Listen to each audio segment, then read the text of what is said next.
સાથે અસંખ્ય 10-15 અપ્સરાઓ જેવી સ્ત્રીઓ દેવીઓને એમની સેવામાં મૂકવામાં આવી છે. સેવા કરી રહી છે દેવીઓ, એમની આગળ પાછળ ફરી રહી છે.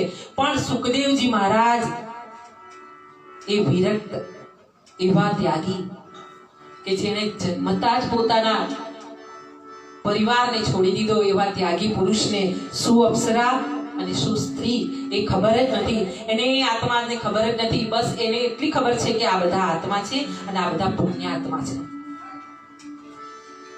અને એવા સમયે મહારાજ એવું બન્યું છે કે સુખદેવજી મહારાજ પોતે અડધી રાત્રિ સુધી 12 વાગ્યા સુધી પોતે ધ્યાનમાં રહે છે અને પછી પાછા ધ્યાન પતાવીને પોતે આરામ કરે છે. આરામ કરીને પાછા બ્રહ્મ સમયમાં બ્રહ્મ મુહૂર્તમાં ઊભા થઈ જાય છે. પાછા પોતાનો નિત્યક્રમ કરીને પાછા પોતે ધ્યાનમાં બેસી જાય છે. અને આવી રીતે સુખદેવજી મહારાજ પોતાનો કાર્યક્રમ પતાવતા પાછા 3-4 દિવસ વીતી જાય છે. અને આટલા દિવસ વીત્યા પછી એક દિવસ જનક મહારાજ તેમની સામે આવે છે અને હાથ જોડીને વંદન કરે છે. જનક મહારાજ આ બાજુ સુખદેવજી મહારાજ જનક મહારાજને વંદન કરે છે.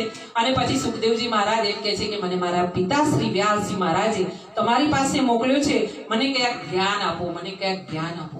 હા, જો સુખદેવજી મહારાજ આવો વિરક્ત આત્મા એમ કહેતા હોય કે મને ક્યાંક જ્ઞાન આપો, કશુંક આપો મને, તો આપણે તો હજુ પામવાનું ક્યાંય કશું પામી જ નથી શક્યા.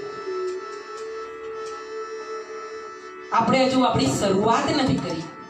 હા,